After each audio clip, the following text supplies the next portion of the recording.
How does a 2004 Lamborghini Gallardo perform in super cold weather?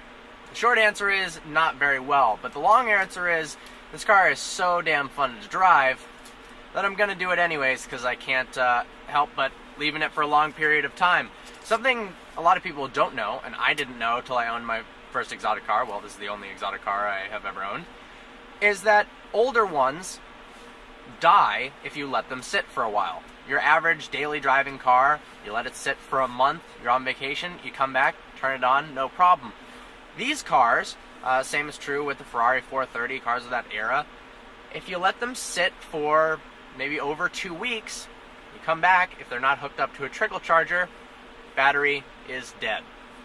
So let's hope it starts. Haven't driven this in about a week or so since I bought the S-Class, been driving that every day.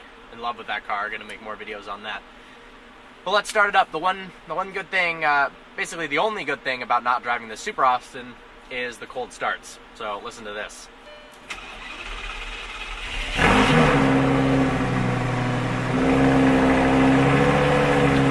car is basically so loud when it starts up initially, you can't have a conversation with people if you're anywhere near the car without raising your voice. Let me close the door.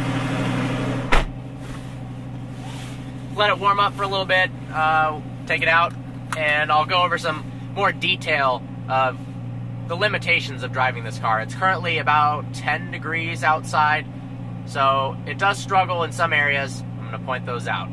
Now, this is a problem when it's warm out, but it's exacerbated by the cold. So in tight radius turns, I don't know if you can hear that, but if you have even tighter radius turns than that, the wheels and the all-wheel drive system put extra stress on the drivetrain. They kind of lock up and then release, and it causes this chunking noise and kind of skipping of the tires that sounds a bit like the car is braking. It's like chunk, chunk, chunk, chunk, chunk, skipping as you're making the turn. For passengers who don't know what's going on, it sounds to them like the Gallardo is being destroyed.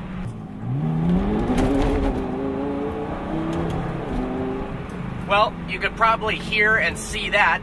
Barely any throttle at all, and the tires spin. I've got Pirelli P0 summer tires on it, obviously not good for the winter. The thing is, these cars come equipped with summer tires. It's a performance vehicle. So if you do drive it in the winter and you leave performance tires on, they become absolute rocks. So the only real way to drive with any sort of speed when the temperature drops low is to put all-season tires on it. It can be difficult with rim sizes and stuff like that, getting the right width. But a property of summer tires is when it gets cold out, they basically become rocks, and you don't get very much traction at all. So you have to remember that despite the fact that this has all-wheel drive, and in summer months, you can floor it from pretty much any RPM, and with the stock horsepower output, you don't spin the tires. When it's cold, not the case at all. It lights the tires up at less than half throttle. So, need to be very careful, and it makes the car less enjoyable during the winter for sure.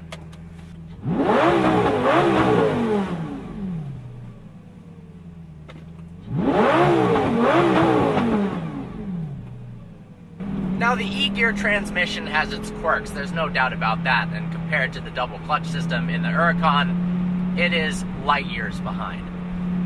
All of the problems are exacerbated when it's cold. Starts from a standstill are even more jerky, shifts aren't quite as smooth, but the biggest problem that I've noticed after driving this car for, let's see, almost 6,000 miles now, is that if it's really cold and you're at a standstill, the car tends to rev a little bit higher. And when it revs a little bit too high during idle, and you give it too much gas at the start, the revs drop and the car shuts off and it stalls. Why this happens, I'm not quite sure, but I'm not the only one that's experienced this in the Gallardo. Maybe I'm one of the few that's crazy enough to drive it in 10 degrees out. But definitely stalling in cold weather, despite the fact that this is not your typical manual with a clutch pedal, is a problem. Another issue with the Gallardo and high-performance cars in general in cold weather is that the brakes tend to squeal. And sometimes they squeal extremely loud, and it makes it sound like, one, you need new brakes, and it makes your car seem like a pile of shit. So when you're driving down the road in a car like this, and you come to a stop and you're in the middle of town and all you hear is ee, ee, ee, it's a little bit embarrassing. Nothing you can do about it, but certainly a downside during the winter. I had the opportunity to drive my Gallardo a little bit in the snow about a week ago. And surprisingly, it did pretty well, despite even having performance summer tires on it.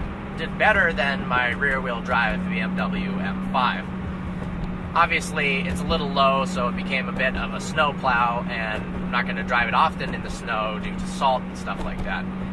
But one of the largest issues, and this is true about all cars, but it's a little scarier when you're driving an exotic car, is when there's snow on the ground and when it's really cold, people don't realize that their stopping distances increase dramatically. It's one thing to have traction around turns and when accelerating, but if you hit the brakes too hard, your wheels are going to lock up and you're going to slide a lot farther than you want to. The issue is not you driving your car down the road, but other people on the road. So if someone is behind you with their iPhone trying to take a picture, trying to capture exhaust note, and they don't realize that I'm coming to a stop, their stopping distance is going to increase dramatically because there's snow on the ground and they could possibly rear-end you. So your nerves are definitely heightened during the snow, partially because this isn't a fantastic winter vehicle, obviously, but another reason is everyone else on the road becomes more of a hazard. There you go. There's some things that kind of suck about driving a Gallardo in cold winter months. Hope you found this video informative. Like always, please browse our channel and subscribe. Look forward to seeing you next video.